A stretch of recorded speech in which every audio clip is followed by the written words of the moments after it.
আজ আপনাদের সঙ্গে লাল লাল ঝালঝাল করে একদম ডিমের কষার রেসিপি শেয়ার করব। তার জন্য ভিডিওটা সবাই দেখতে থাকুন। এখানে আমি 6টা ডিম খুব ভালোভাবে সেদ্ধ করে নিয়েছি। এবার কড়াইয়ে সর্ষের তেল গরম করে একটু নুন আর হলুদ দিয়ে ডিমগুলো একদম লাল লাল করে ভেজে তুলে নেব। এবার ওই একই তেলের মধ্যে দিয়ে দিচ্ছি একটা গোটা পেঁয়াজ বাটা। পেঁয়াজটা একটু ভাজা ভাজা করে নেওয়ার পরে দিচ্ছি আদা রসুন বাটা। আদা রসুন বাটাটা দেওয়ার পরে দিয়ে দিলাম তেজপাতা। এবার মশলাটা একটু খুব ভালোভাবে ভেজে নেওয়ার পরে দিচ্ছি একটা টমেটো বেটে রেখেছিলাম মিক্সিতে, টমেটো বাটাটা দিয়ে দিচ্ছি। এবার একটা বাটিতে গুঁড়ো মশলাটা নিয়ে নিচ্ছি। এখানে নিচ্ছি লঙ্কার গুঁড়ো, জিরে গুঁড়ো, ধনে গুঁড়ো, হলুদ গুঁড়ো আর পরিমাণ মতো নুন। ওটা একটু জল দিয়ে গুলিয়ে রাখবো।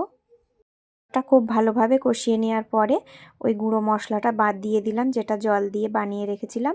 এবার ভেজে রাখা ডিমগুলো দিয়ে দিচ্ছি। ডিমগুলো দিয়ে আবারও 2 থেকে 5 মিনিট খুব ভালোভাবে কষিয়ে নেব। কষিয়ে নেওয়ার পরে একটু গরম জল দিয়ে দিলাম। যেহেতু ডিমের ঝাল বানাবো একদম কষা কষা করে, তাই বেশি জল দিলাম না।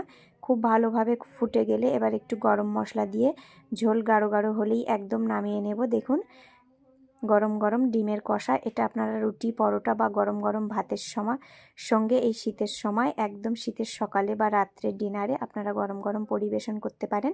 আমরা কিন্তু এটা খেয়েছিলাম গরম গরম ভাতের সঙ্গে, খেতে কিন্তু দারুণ হয়েছিল। সবাই বানিয়ে জানাবে কেমন হয়েছে।